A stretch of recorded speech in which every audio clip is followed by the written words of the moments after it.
اپنی زندگی میں کبھی بھی اللہ کی بارگاہ سے توجہ ادھر ادھر نہ کریں. چھوڑیں لوگ کیا کر رہے ہیں, دنیا کیا کہہ رہی, کبھی بھی اپنی توجہ دائیں. ہمارا یہ مسئلہ بن گیا کہ ہماری سیاست ہے, ہماری دنیا داری ہے, ہم بندوں کو راضی کرنا چاہتے ہیں.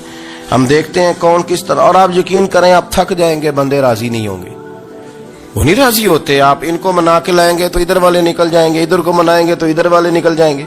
اس چکر سے باہر آئیں, اس رب کو راضی کریں جو فرماتا ہے ان الذین آمنوا وعملوا الصالحات سیجعل لهم الرحمن ودا. فرمایا تو ایمان لانے کے بعد نیک عمل کر, میں لوگوں کے دلوں میں تیری محبت پیدا کر دوں. رحمان لوگوں کے دلوں میں محبت ڈال دے گا. اللہ لوگوں کے دلوں میں. اپنی نظر ہمیشہ اپنے رب پہ رکھیں. اتنی لمبی چوڑی دنیا داروں سے امیدیں نہ وابستہ کریں. میں نے دیکھا ہے لوگ کاسا لیسی کرتے ہیں, کبھی اس کے دروازے پہ کبھی اس کے دروازے پہ. ان چکروں سے باہر آئیں اور اپنے رب کی بارگاہ کی طرف توجہ کریں. استغفار شوق سے پڑھا کریں, اور اکیلے میں نا, اکیلے میں. حضرت رئیس المتکلمین مولانا نقی علی خان صاحب رحمۃ اللہ نے لکھا ہے کہ فرعون 500 سال حکومت کر گیا. یہاں تو 5 سال کی حکومت کی پیر لڑکھڑاتے ہیں, 500 سال. فرماتے اصل وجہ یہ تھی کہ دنیا جب سو جاتی تھی نا تو اوپر چادر لے کے تو مصلے پہ بیٹھ جاتا تھا اور ہاتھ باندھ کے کہتا تھا رب تو ہی ہے, میرا پردہ نہ کھولنا, مالک تو ہی ہے, کرم نوازی کرنا, میری پکڑ نہ کرنا. وہ بےمان ہو کے اگر 500 سال ہاتھ باندھے تو گزارا کر لیتا ہے, تو ایماندار ہے. پر مسئلہ یہ ہے کہ تو رات کو بکل مار کے ہاتھ نہیں نہ باندھتا, تو منت نہیں کرتا, تو استغفار نہیں کرتا. توبہ کریں تو بچے رہیں. وہ اتنی لمبی حکومت کر گیا چونکہ رات کو کہتا تھا مالک رب تو ہی ہے, لیکن مہربانی فرما, میری پکڑ نہ فرما, تو اللہ نے تو اس کو مہلت دے دی. اللہ کی بارگاہ سے دعا مانگو کہ یا اللہ ہمیں ہدایت کا نور عطا فرما. اللہ تو ہمیں رستہ دکھا, تو بتا کہ ہدایت کیا ہے. تو رب فرماتا ہے اللہ ولی الذین آمنوا, اللہ مومنوں کا مددگار ہے. یخرجہم من الظلمات الی النور, وہ انہیں اندھیروں سے نکالتا ہے اور نور کی طرف روشنی عطا فرماتا ہے. اندھیروں سے نور کی طرف اللہ لاتا ہے. اللہ ولی, اللہ مومنوں کا ولی ہے, وہ انہیں اندھیروں سے نور کی طرف نکالتا ہے. ہدایت ہمیشہ اللہ کی طرف سے سمجھے. جب وہ نماز کی توفیق دیتا ہے تو اپنے فضل سے دیتا ہے, جب وہ ذکر کی توفیق دیتا ہے تو اپنے فضل سے. ہم سمجھتے ہو جی فلانا نہیں پڑھ رہا بڑا بیوقوف ہے, فلانا نہیں پڑھ رہا, تو تم کیا اپنی عقل کے زور پہ پڑھ رہا ہے؟ میں جی اللہ کے فضل سے 2 پارے پڑھتا ہوں, تو کس پہ احسان کرتے تو 2 پارے پڑھ کے رویا کر.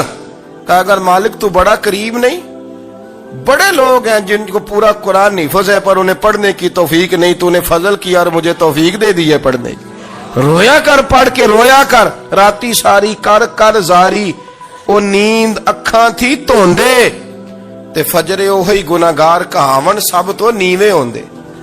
مہربانی کریں, ڈریں, نیکی کریں تو پھر ڈریں, پھر احساس پیدا کریں, پھر اپنے اندر وہ کمزوری لائیں, کہیں توبہ توبہ مجھے تو پتہ ہی نہیں, تو جانتا ہی نہیں.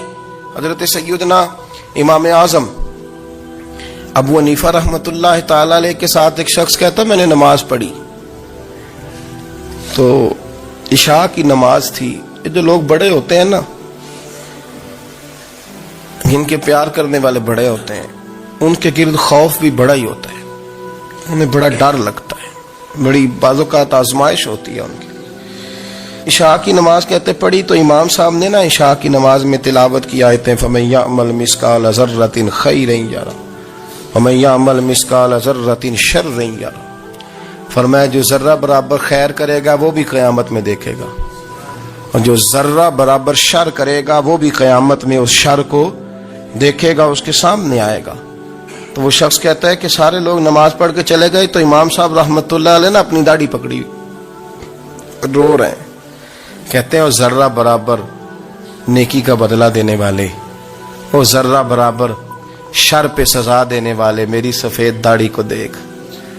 مالک میرے ذرے ذرے سامنے نہ لانا, لوگ تو میری بڑی قدر کرتے ہیں دنیا, میں تو بڑا پہچانا جاتا ہوں, لوگ تو میری راہوں میں پھول لیے کھڑے ہوتے ہیں, مجھے بڑا نوازتے ہیں. قیامت میں رسوا نہ کر دینا، میرے لیے مشکل ہو جائے گی۔ وہ کہتے ہیں میں نے امام صاحب کا درد دیکھا، مجھے کوئی کام تھا تو میں چلا گیا، میں نے کہا کہ وہ اس وقت اللہ کے حضور حاضر ہیں تو میں دوبارہ آؤں گا۔ کہتے ہیں میں تہجد کا وقت آیا تو امام صاحب وہیں بیٹھے تھے اور ان کی داڑھی آنسوؤں سے بھری ہوئی تھی اور زور سے داڑھی پکڑی ہوئی، کہنے لگے مالک رسوا نہ کر دیں، قیامت میں رسوا نہ کر دیں۔ یار جو ہدایت یافتہ لوگ تھے وہ تو ڈرے ہوئے تھے، وہ تو سہمے ہوئے تھے، وہ تو کہتے تھے یہ اس کا فضل نہیں، اس نے بلا لیا، یہ اس کا کرم نہیں۔ حضرت باعزید بستامی کسی کافر کو دیکھتے تو رو پڑتے، کہتے مالک تو کتنا قریب ہے، یہ بے ایمان رہ گیا، تو نے اپنے فضل سے مجھے اپنے نبی کا غلام بنا لیا۔ وہ رو پڑتے۔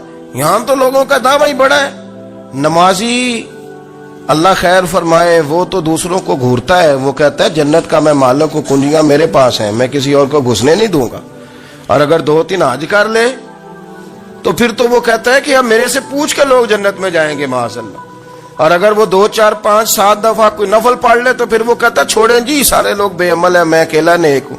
نہ ایسا کریں، اپنی توجہ اپنے رب پہ رکھیں، اپنی توجہ اپنے معین الملت والدین، عطائے رسول، ہند الولی، غریب نواز، خواجہ معین الدین چشتی، حضرت خواجہ اجمیر، شاہ اجمیر، شاہ اجمیر، والی ہندوستان۔ آخری عمر میں نا سارا دن روتے گزر جاتا، ساری رات روتے گزر جاتے، ذرا سی کوئی بات کرتا تو رو پڑتے، آنکھیں آنسوں سے بھری رہتی۔ کئی دفعہ اپنے بھی پریشان ہو جاتے ہیں نا کہ یار تو ایک بات کی جان ہی نہیں چھوڑ رہا، تو خواجہ قطب الدین صاحب بختیار کاکی سے لوگوں نے کہا کہ آپ مرشد سے بات کریں، اتنا بھی تو نہیں نہ رونا چاہیے، ہر وقت اس کے آنسو کی کریے، عاشق دا کام ہی رونا تونا، تبھی نہ رویو نہیں منظوری، یہ عاشق سدا ہی روندا رہندا ہے، پاویں وصل ہوئے تے پاویں دوری، ہر وقت رونے کا کیا مطلب ہے؟ تو خواجہ قطب صاحب کہتے ہیں میں قریب گیا تو میں نے پیر دبائے، میں نے کہا سونیا لوگ تو کچھ بھی نہیں کرتے، تو نے تو کمال کر دیا، 90 لاکھ آدمی مسلمان کر دیا، دنیا کچھ نہیں کرتی، تو نے 50 سال ساری رات مصلے پہ بیٹھ کے رب راضی کیا، تو شہزادہ تھا، حضور کی اولاد تھا، لیکن معین الدین تیرا ایک پلاٹ بھی نہیں، تو نے طالب علم پالے، انہیں غریبوں کو دیا، تو نے نوازا، کوئی شے نہیں تیرے پاس، ہر چیز تو نے، ساری رات روتے ہو، سارا دن روتے ہو۔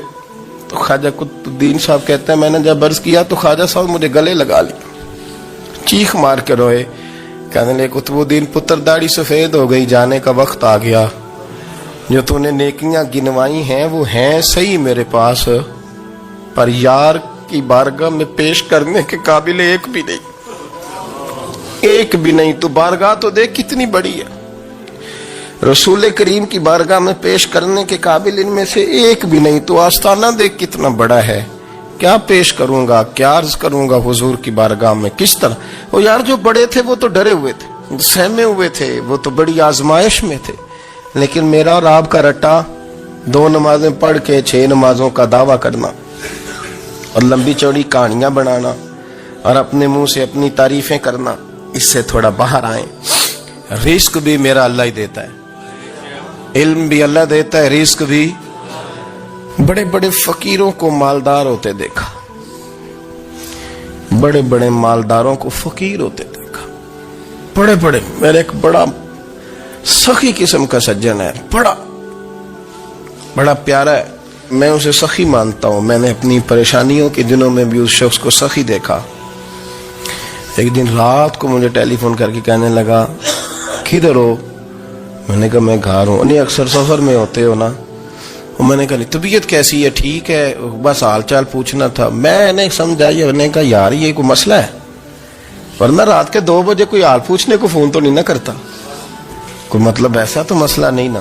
تو میں نے بیک کال کی، میں نے کہا یار میری بات سن، مسئلہ کیا؟ کہ نہیں کچھ نہیں دل کر رہا تھا۔ میں نے کہا میری گل سن، رہے ہیں اسی 4-5 سال کٹھے، میں تین جاننا، اصل بات کر۔ کہنے لگا مکان بھی بڑا ہے، سارا کچھ ٹھیک ہے، پر وہ بڑا ہی بے نیاز ہے، کچھ حالات اس قسم کے آ گئے کہ لوگوں کو بتاؤں بھی تو لوگ ماننے کو تیار نہیں۔ زیادہ نہیں, مجھے نا تھوڑے سے پیسوں کی ضرورت ہے, کو 15-20 ہزار اگر مل جائیں میری ضرورت. آپ یقین کریں میں روتا رہا ساری رات.